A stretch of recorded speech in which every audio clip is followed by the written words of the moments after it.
The Adventures of Tom Sawyer, by Mark Twain. Chapter 5. The Pinch-Bug and His Prey. About 10:30 the cracked bell of the small church began to ring, and presently the people began to gather for the morning sermon.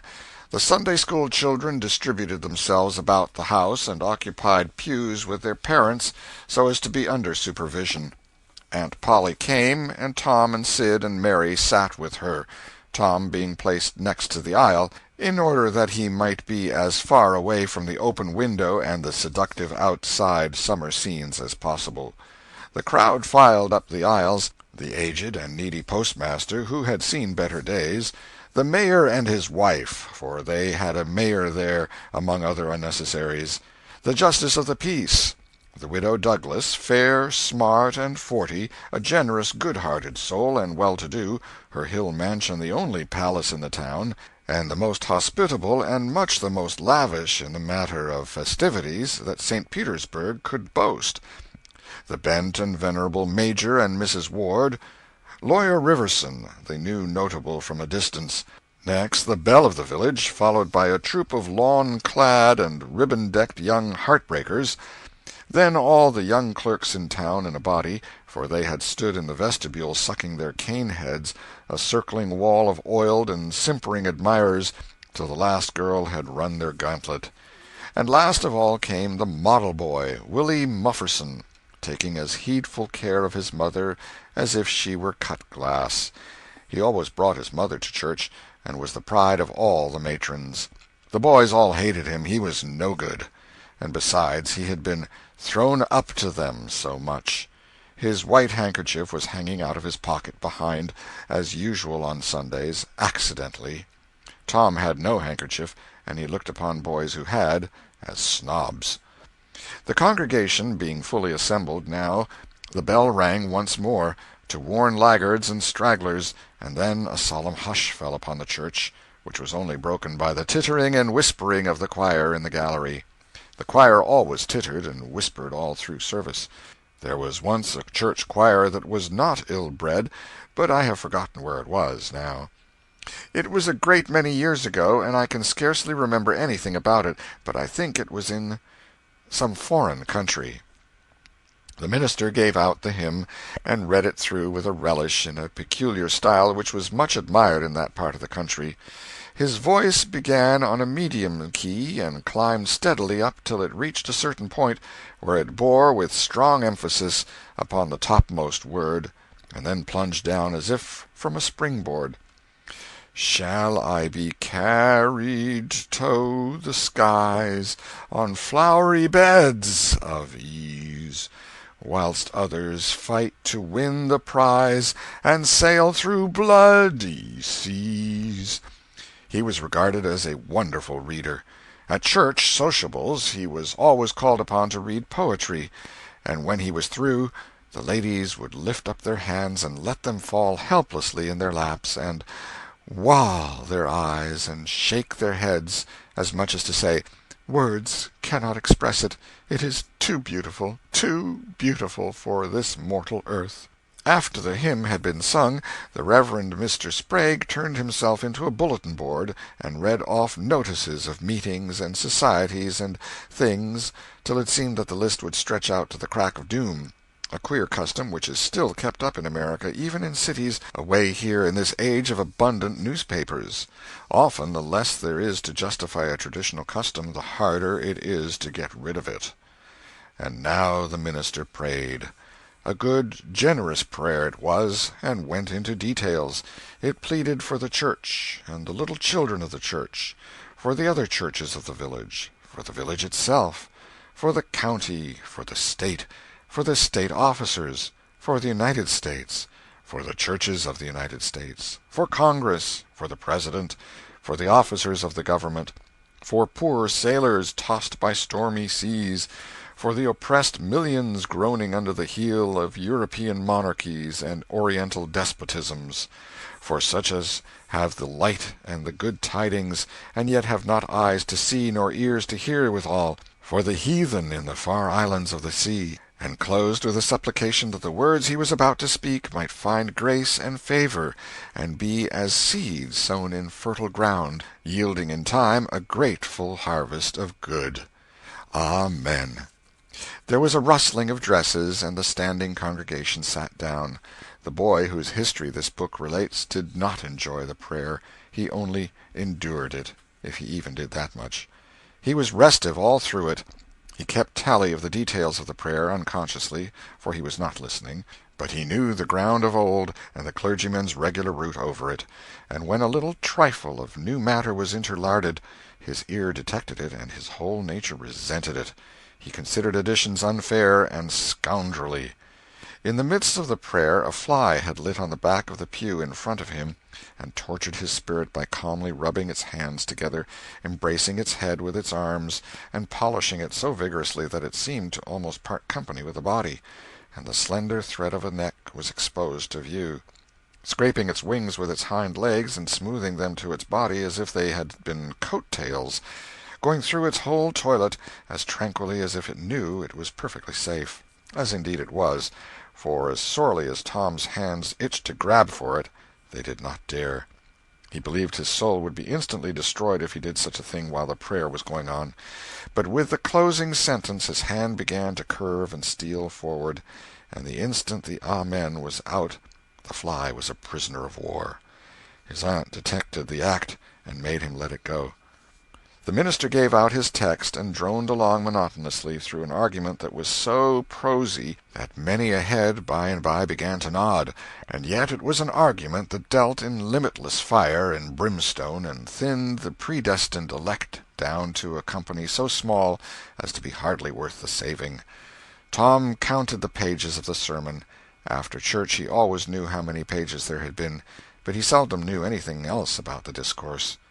However, this time he was really interested for a little while. The minister made a grand and moving picture of the assembling together of the world's hosts at the millennium, when the lion and the lamb should lie down together and a little child should lead them. But the pathos, the lesson, the moral of the great spectacle were lost upon the boy. He only thought of the conspicuousness of the principal character before the onlooking nations. His face lit with the thought, and he said to himself that he wished he could be that child, if it was a tame lion. Now he lapsed into suffering again, as the dry argument was resumed. Presently he bethought him of a treasure he had, and got it out. It was a large black beetle with formidable jaws, a pinch-bug he called it. It was in a percussion cap box.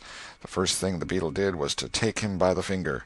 A natural fillip followed. The beetle went floundering into the aisle, and lit on its back, and the hurt finger went into the boy's mouth. The beetle lay there working its helpless legs, unable to turn over. Tom eyed it, and longed for it, but it was safe out of his reach. Other people uninterested in the sermon found relief in the beetle, and they eyed it too. Presently a vagrant poodle dog came idling along, sad at heart, lazy with the summer softness and the quiet, weary of captivity, sighing for change. He spied the beetle. The drooping tail lifted and wagged. He surveyed the prize, walked around it, smelt at it from a safe distance, walked around it again, grew bolder, and took a closer smell, then lifted his lip and made a gingerly snatch at it, just missing it, made another and another, began to enjoy the diversion, subsided to his stomach with the beetle between his paws, and continued his experiments. Grew weary at last, and then indifferent and absent-minded. His head nodded, and little by little his chin descended and touched the enemy, who seized it. There was a sharp yelp, a flirt of the poodle's head, and the beetle fell a couple of yards away and lit on its back once more. The neighboring spectators shook with a gentle inward joy. Several faces went behind fans and handkerchiefs, and Tom was entirely happy. The dog looked foolish, and probably felt so, but there was resentment in his heart, too, and a craving for revenge.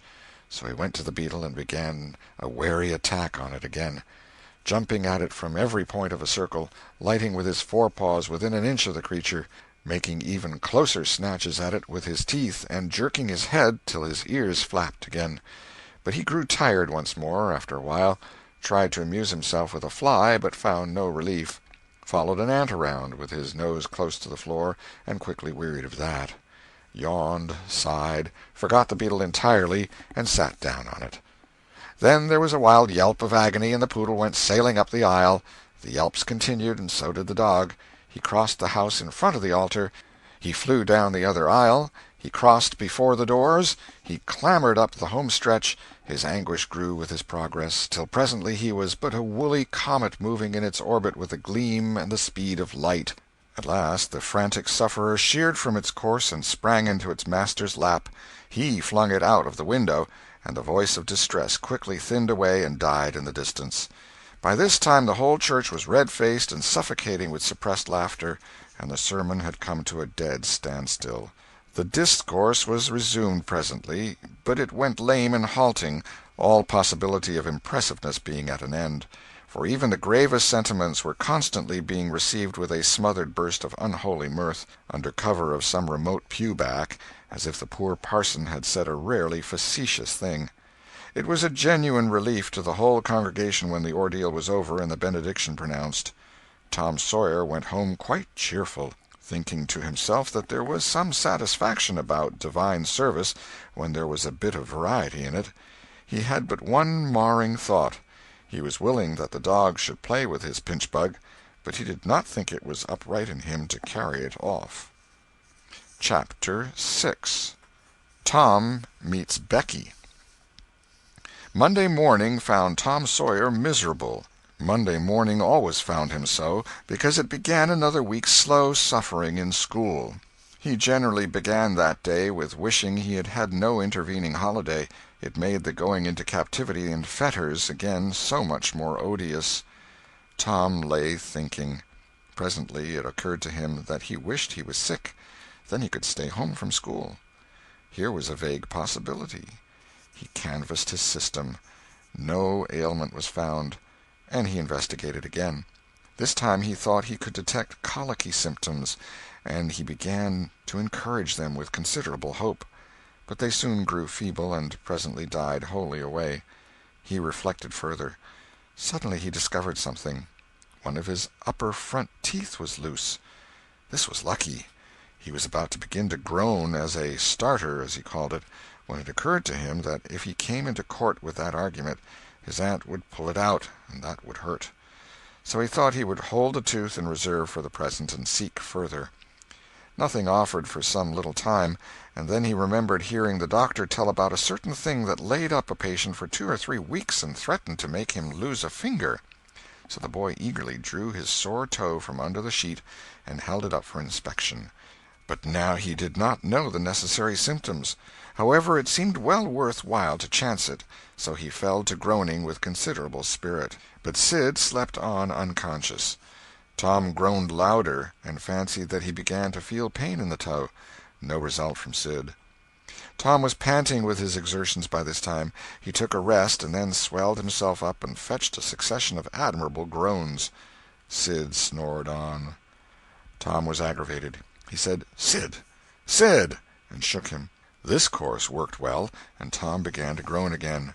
Sid yawned, stretched, then brought himself up on his elbow with a snort, and began to stare at Tom. Tom went on groaning, and Sid said, "Tom! Say, Tom!" No response. "Here, Tom! Tom! What is the matter, Tom?" And he shook him and looked in his face anxiously. Tom moaned out, "Oh, don't, Sid! Don't joggle me!" "Why, what's the matter, Tom? I must call Auntie." "No, never mind. It'll be over by and by, maybe. Don't call anybody." "But I must. Don't groan so, Tom. It's awful. How long you been this way?" "Hours. Ouch! Oh, don't stir so, Sid. You'll kill me." "Tom, why didn't you wake me sooner? Oh, Tom, don't! It makes my flesh crawl to hear you. Tom, what is the matter?" "I forgive you everything, Sid. Oh, everything you've ever done to me. When I'm gone—" "Tom, don't you ain't dying, are you? Don't, Tom. Oh, don't. Maybe—" "Oh, I forgive everything, Sid. Oh, tell 'em so, Sid. And, Sid, you give my window sash and my cat with one eye to that new girl that's come to town, and tell her—" But Sid had snatched his clothes and gone. Tom was suffering in reality now, so handsomely was his imagination working, and so his groans had gathered quite a genuine tone. Sid flew downstairs and said, "Oh, Aunt Polly, come! Tom's dying." "Dying?" "Yes'm, don't wait, come quick." "Rubbish! I don't believe it." But she fled upstairs nevertheless, with Sid and Mary at her heels, and her face grew white, too, and her lip trembled. When she reached the bedside she gasped out, "You, Tom! Tom, what's the matter with you?" "Oh, auntie, What's the matter with you? What is the matter with you, child?" "Oh, auntie, my sore toes mortified." The old lady sank down into a chair and laughed a little, then cried a little, then did both together. This restored her, and she said, "Tom, what a turn you did give me! Now you shut up that nonsense and climb out of this." The groans ceased and the pain vanished from the toe. The boy felt a little foolish, and he said, "Aunt Polly, it seemed mortified, and it hurt so I never minded my tooth at all." "Your tooth, indeed! What's the matter with your tooth?"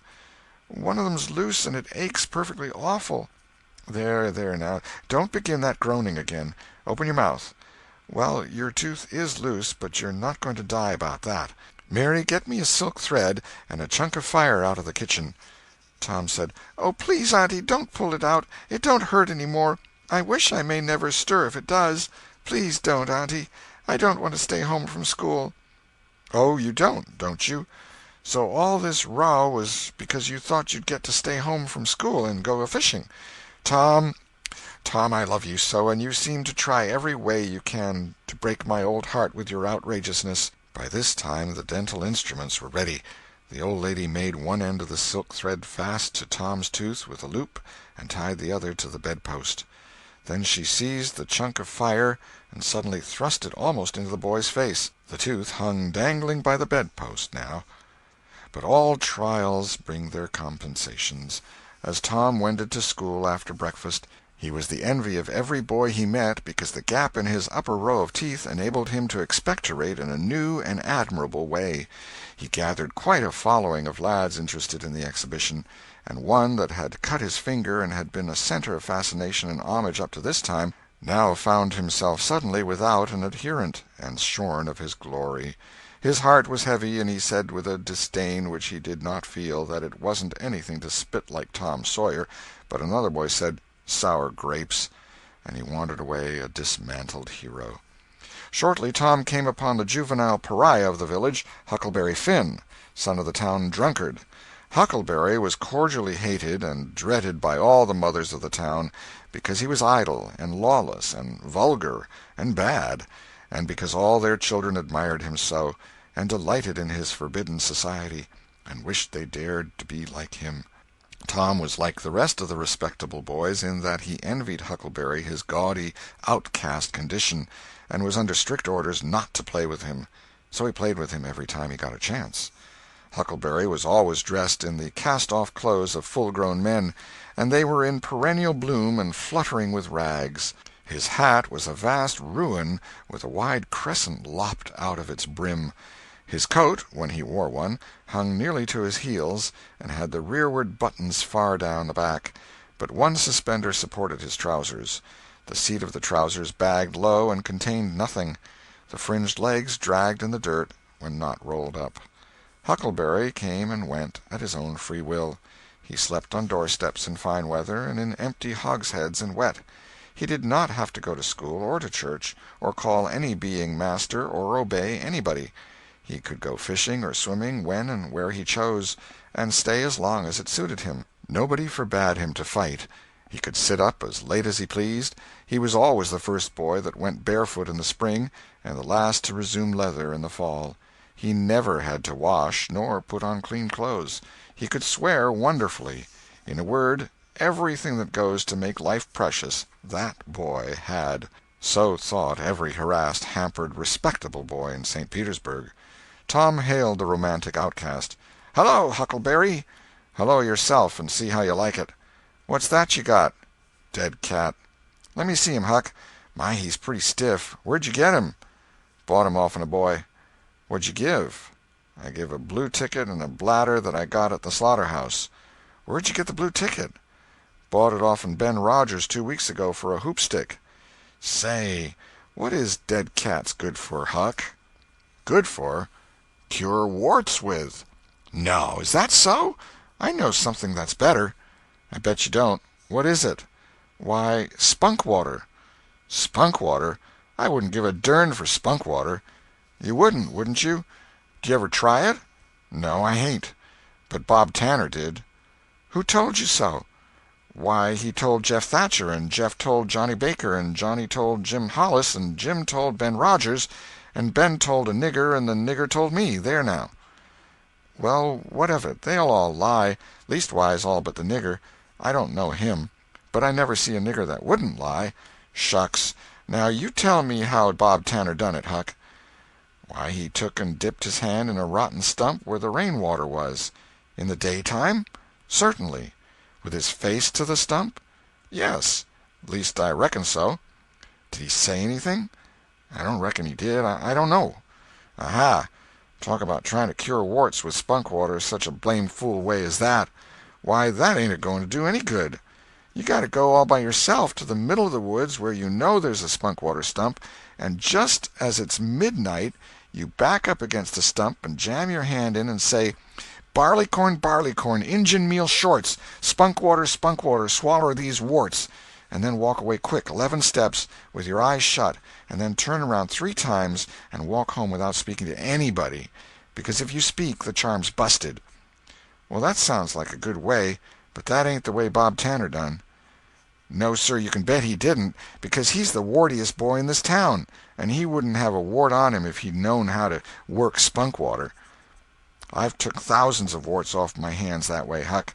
I play with frogs so much I've always got considerable many warts. Sometimes I take 'em off with a bean." "Yes, bean's good. I've done that."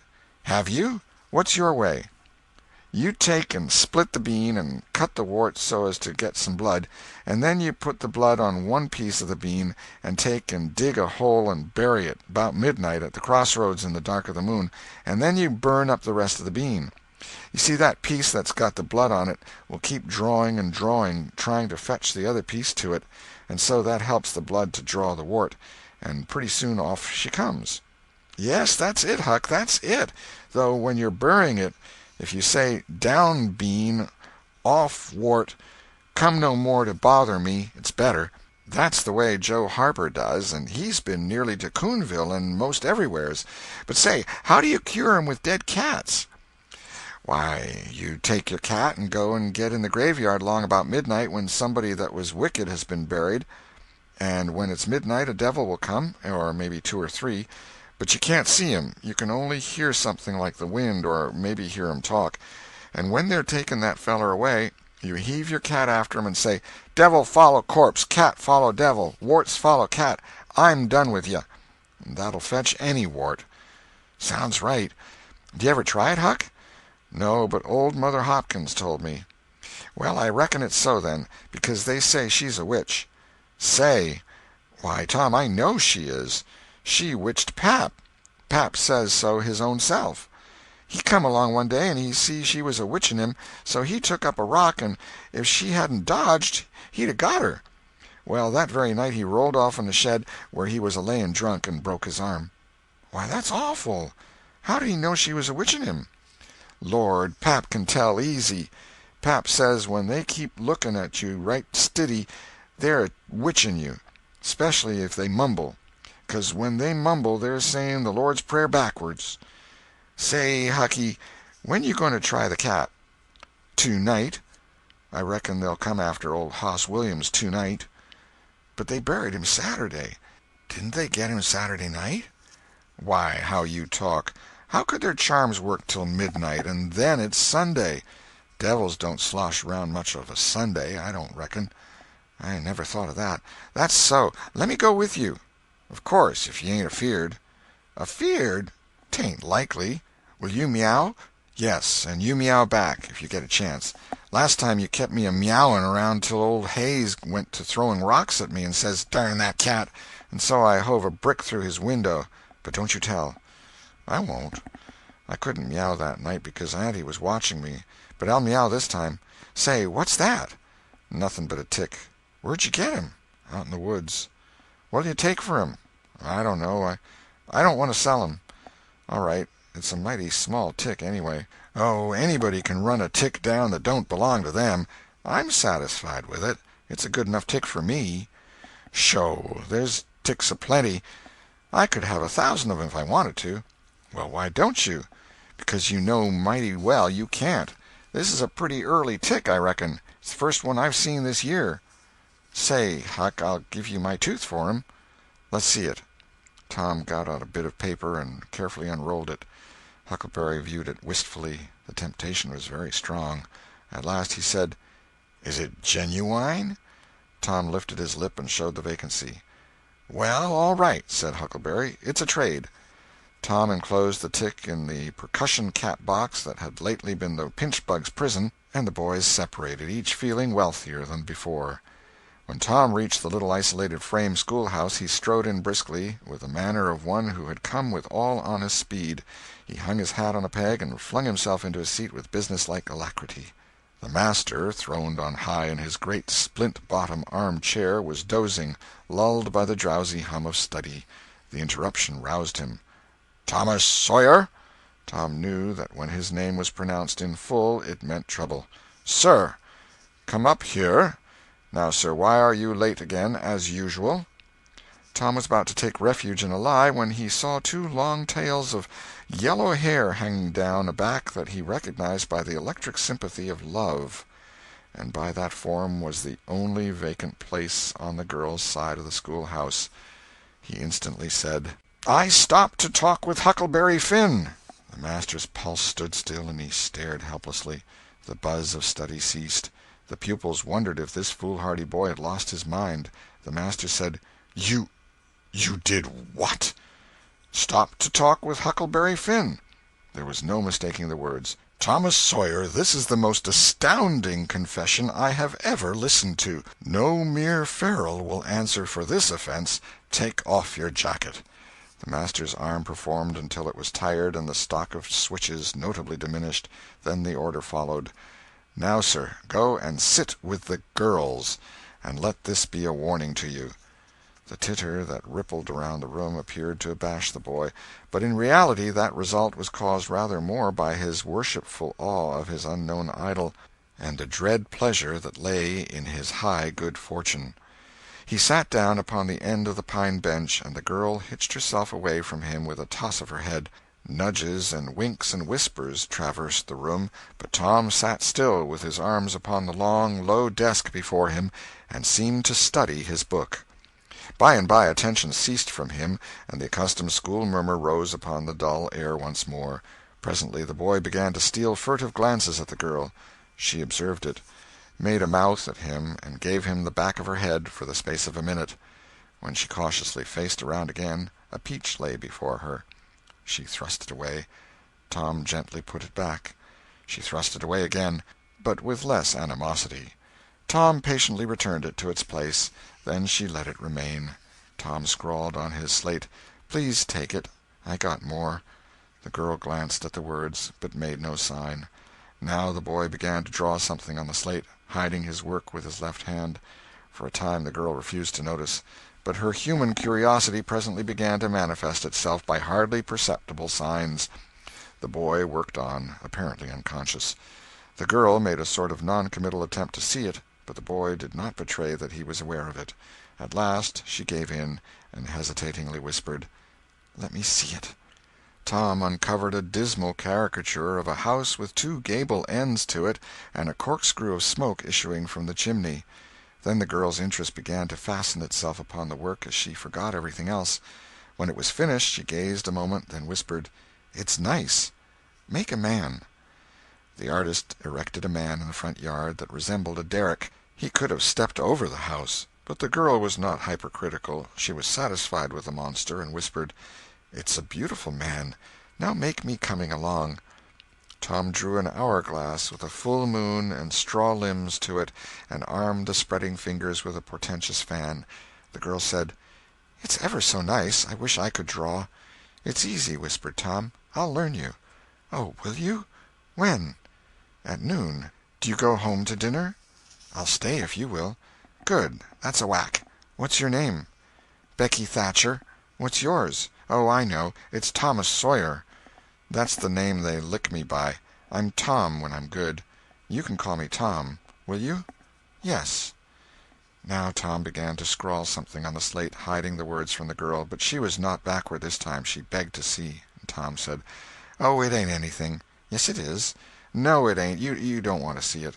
"Yes, I do. Indeed I do. Please let me." "You'll tell." "No, I won't. Deed and double deed I won't." "You won't tell anybody at all? Ever as long as you live?" "No, I won't ever tell anybody. Now let me." "Oh, you don't want to see." "Now that you treat me so, I will see."